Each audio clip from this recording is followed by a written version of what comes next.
যুক্তরাষ্ট্র ও ইরানের মধ্যে চলমান সংঘাত অবসানের লক্ষ্যে একটি গুরুত্বপূর্ণ সমঝোতা চুক্তি চূড়ান্ত পর্যায়ে রয়েছে বলে জানিয়েছে উভয় পক্ষের কর্মকর্তারা। পাকিস্তানের মধ্যস্থতায় হওয়া আলোচনায় হরমুজ প্রণালী পুনরায় খুলে দেওয়া এবং যুদ্ধ পরবর্তী উত্তেজনা কমানোর বিষয়টি গুরুত্ব পেয়েছে।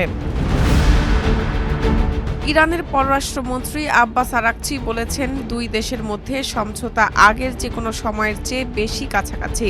তার ভাষ্য অনুযায়ী নিষেধাজ্ঞা শিথিলকরণ এবং ভবিষ্যতে পারমাণবিক কর্মসূচি নিয়ে আলোচনা চুক্তির গুরুত্বপূর্ণ অংশ হতে পারে। মার্কিন কর্মকর্তারাও নিশ্চিত করেছেন যে একটি খসড়া চুক্তির বিষয়ে অগ্রগতি হয়েছে, তবে ইরান অর্থনৈতিক সুবিধা পাবে কিনা তা নির্ভর করবে দেশটি চুক্তির শর্ত বাস্তবায়ন করছে কিনা তার ওপর। গত ২৮ ফেব্রুয়ারি ইরান জুড়ে যুক্তরাষ্ট্র ও ইসরায়েলের হামলার মধ্য দিয়ে এই যুদ্ধের সূত্রপাত হয়। এর ফলে পাল্টা হামলা চালানো সহ গুরুত্বপূর্ণ হরমুজ প্রণালী বন্ধ করে দেয় ইরান।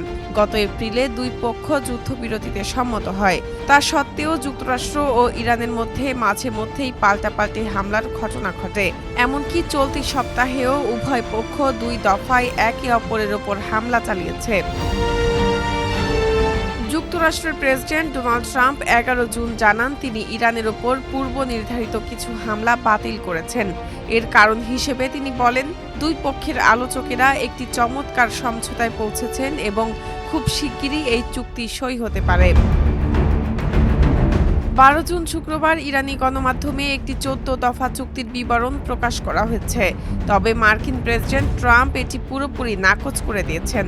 তিনি বলেছেন, এর সঙ্গে সম্মত হওয়া শর্তগুলোর কোনো সম্পর্ক নেই এবং এই তথ্যের কোনো ভিত্তি নেই। এর কয়েক ঘণ্টা পর মধ্যস্থতাকারী দেশ পাকিস্তানের প্রধানমন্ত্রী শাহবাজ শরীফ জানান, যুক্তরাষ্ট্র ইরান সমঝোতা স্মারক চূড়ান্ত হয়েছে এবং এটি এখন অনুমোদনের অপেক্ষায় রয়েছে। এদিকে ইরানের রাষ্ট্রীয় গণমাধ্যমের বরাতে জানা গেছে, দেশটির সর্বোচ্চ নিরাপত্তা পর্ষদ সুপ্রিম ন্যাশনাল সিকিউরিটি কাউন্সিলের সদস্যদের মধ্যে এ চুক্তির সর্বশেষ শর্তগুলো নিয়ে পক্ষে বিপক্ষে নানা মত রয়েছে। ইরানের পররাষ্ট্রমন্ত্রী আব্বাস আরাকচি জানিয়েছেন, এই বিষয়ে এখনও কোনো সম্মিলিত সিদ্ধান্ত নেওয়া সম্ভব হয়নি। ১২ জুন বিকেলে সাংবাদিকদের সঙ্গে এক ব্রিফিংয়ে মার্কিন কর্মকর্তারা জানান, এ চুক্তির আওতায় ইরান হরমুজ প্রণালী খুলে দেবে। বিনিময়ে ইরানের নৌ পরিবহনের উপর থেকে মার্কিন নিষেধাজ্ঞা প্রত্যাহার করে নেওয়া হবে। পদক্ষেপগুলো প্রায় সঙ্গে সঙ্গেই কার্যকর করা হবে। এরপর শুরু হবে ৬০ দিনের একটি আলোচনা প্রক্রিয়া। এই আলোচনার কেন্দ্রবিন্দু হবে ইরানের সমৃদ্ধ ইউরেনিয়াম, যা পারমাণবিক বোমা তৈরির প্রধান উপাদান। কর্মকর্তারা বলেছেন, আলোচনার ফলে ওই সব উপাদান ইরানের ভেতরেই ধ্বংস করা হবে এবং পরে দেশ থেকে সরিয়ে নেওয়া হবে। তবে এটি ঠিক কিভাবে করা হবে সেই সুনির্দিষ্ট প্রক্রিয়াটি এখনও নির্ধারণ করা হয়নি। মার্কিন কর্মকর্তারা জানান, এর পরিবর্তে ইরানকে ধাপে ধাপে বিশ্ব অর্থনীতির সঙ্গে যুক্ত করা হবে। নিষেধাজ্ঞা প্রত্যাহার এবং ইরানের আটকে থাকা সম্পদ বা তহবিল অবরুদ্ধ অবস্থা থেকে মুক্ত করার মতো পদক্ষেপগুলো নেওয়া হবে পর্যায়ক্রমে। এই চুক্তিতে মধ্যপ্রাচ্যের হিজবুল্লাহ সহ অন্যান্য প্রক্সি বা ছায়া গোষ্ঠীগুলোকে ইরানের অর্থায়ন বন্ধ করার আহ্বান জানানো হয়েছে।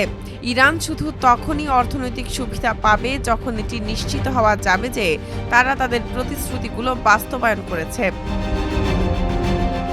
বিশ্লেষকদের মতে, এই সমঝোতা বাস্তবায়িত হলে মধ্যপ্রাচ্যে উত্তেজনা কমার পাশাপাশি বৈশ্বিক জ্বালানি বাজারেও ইতিবাচক প্রভাব পড়তে পারে।